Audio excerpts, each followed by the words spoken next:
Are changes ahead in the race for the presidency? I'm Ed Kelly, editor of the Oklahoman.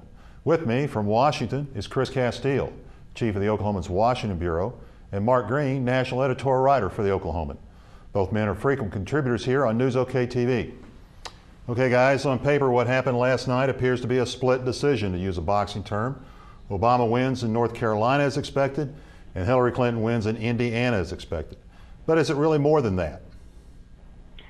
Well, I think it probably isn't any more than that for Hillary. I think she was looking for a better than what she got in North Carolina, and the fact that Obama won there in a relatively large state blunted some of her criticisms of his campaign, and the fact also that her victory in Indiana was very close really took some of the luster away from even winning there. Right.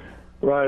When you look at both states combined, in the totals I saw this morning, Obama won more than 200,000 more votes last night, and he won more. He's going to win more delegates from last night. So really, what he did was increase his lead in the popular vote and increase his lead in pledged delegates last night, which is really what a lot of people are thinking is going to be what ultimately decides this race in the superdelegates' minds, is who's ahead in the popular vote, who's ahead in pledged delegates, and Obama has widened his lead last night. Let's talk then about what we have ahead. We have about a half a dozen primaries left over the next month, but none of these primaries are in states that are much bigger really than Oklahoma. Obama, as you said, Chris, leads in the popular vote and in pledged delegates. Do you expect anything to change substantially between now and early June when the primaries are over?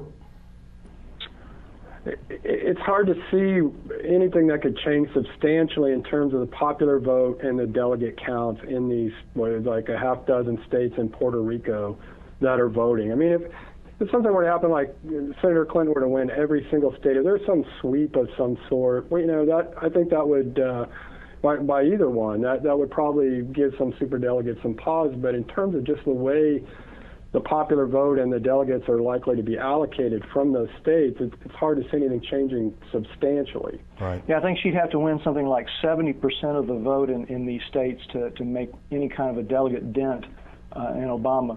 Really, her best chances now are, and it's not a great chance, is that somehow the disputed delegations from Florida and Michigan will be seated in her favor and draw her even closer to him in the popular vote and delegate count. But that decision on seating those two delegations is not going to be made for probably at least another month, will it? I believe it's at the very end of this month that the DNC, Democratic National Committee, will be meeting here in Washington to iron out that question once and for all. Okay, let's talk Oklahoma. Most of the committed superdelegates in Oklahoma have pledged support to Obama, even though Hillary Clinton won decisively Oklahoma's primary back on February 5th. Does what happened last night make it easier for the other half of Oklahoma's superdelegates, the uncommitted ones, to support Barack Obama?